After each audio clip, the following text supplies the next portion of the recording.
Most of us have used a thermometer at some point, maybe to check a child's fever during flu season or even for monitoring our health at home.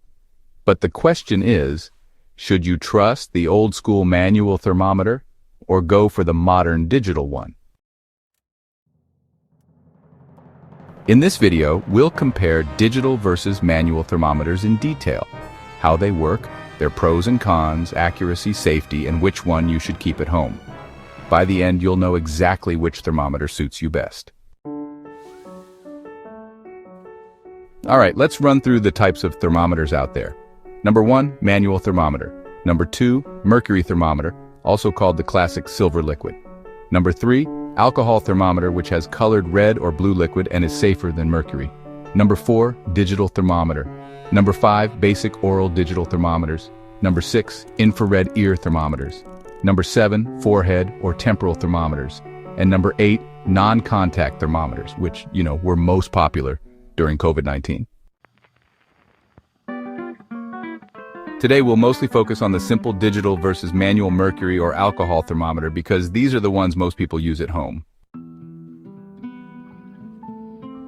All right, let's discuss how they work. The first one is the manual thermometer, which folks also call the mercury or alcohol thermometer. Manual thermometers work on a simple science principle called thermal expansion.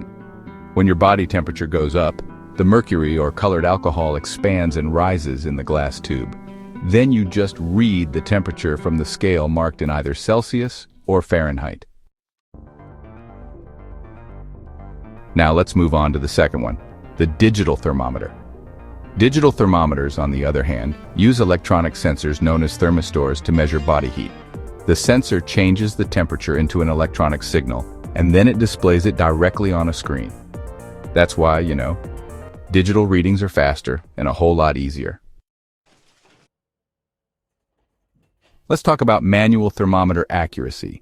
If you use a manual thermometer correctly, their results are actually very accurate. Doctors have used them for decades in hospitals, but there's a catch. You have to wait long enough, usually about 2 to 3 minutes, and read the small scale carefully, which honestly can lead to mistakes sometimes. Now let's talk a little about digital thermometer accuracy. Digital thermometers give results within seconds. The accuracy is generally good, but sometimes they can vary depending on battery level or sensor quality. However, for home use, they're considered highly reliable. Now comes to speed and convenience. Manual thermometers take about 2 to 3 minutes to show a result. It needs shaking down before the next use and must be placed correctly in the mouth, underarm, or rectum.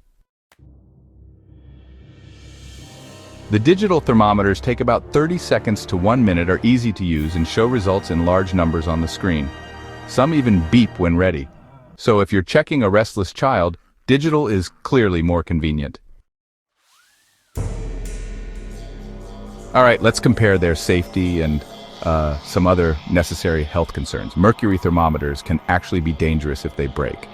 Inside there is mercury, and mercury is a toxic metal that can harm your health and the environment. Now, digital thermometers are safe and, well, they don't use mercury at all. Some are even waterproof and can be disinfected easily. One important safety tip is, if a mercury thermometer breaks, never touch mercury with your bare hands. Collect it with a piece of paper, seal it in a container, and dispose of it properly, because mercury really is a toxic metal. Manual thermometers are honestly pretty cheap, and they don't need any batteries. They can last for years if you handle them carefully. So, digital thermometers are, well, a bit more expensive than the manual ones. They do need batteries, but the good thing is those batteries usually last for several months. Plus, you can find digital thermometers in all sorts of models, some with memory, backlight, and even Bluetooth features these days. Now let's talk about the pros of manual thermometers. First, they are really accurate. Second, you don't have to worry about batteries at all. And if you take care of them and they don't get broken, they can last for a very long time. Of course, there are some downsides too. Manual thermometers take more time to use and they can be kind of hard to read for some folks. Also, if the thermometer has mercury and it breaks, well, mercury is dangerous stuff. All right, let's talk about the pros of digital thermometers. First off, they give you fast results, which is super handy when you're in a hurry. They're also really easy to read, so you don't have to squint or guess at the numbers. Plus, they've got safe and modern features that make them a great choice for families today. Now, on the flip side, let's look at a few cons of digital thermometers. For starters, they need batteries, so you got to keep extras around. Sometimes if the sensor isn't very good, you might notice a slight variation in results. And well, they can be a bit more expensive compared to other types. You know, the important question comes up in a lot of folks' minds. Just which one is better to choose? So for hospitals and clinics, both types can still be used, but digital is kind of becoming the standard these days. And for homes with children or elderly folks, digital is really the best choice because it's safer and, well, a whole lot faster. But if you're on a tight budget and don't mind waiting a little longer, manual thermometers are still reliable. Both digital and manual thermometers have their place, no doubt about it. Manual thermometers are old but gold, accurate and affordable, that's for sure. Digital thermometers are modern and convenient, quick, safe, and just easy for everyday use. If you ask me as a pharmacist, I recommend digital thermometers for home use, especially if you've got kids, elderly folks, or just want quick results. But hey, if you still prefer the traditional methods, a manual thermometer will never let you down. So, which thermometer do you use at home, digital or manual? Comment below, I'd really love to know your preference.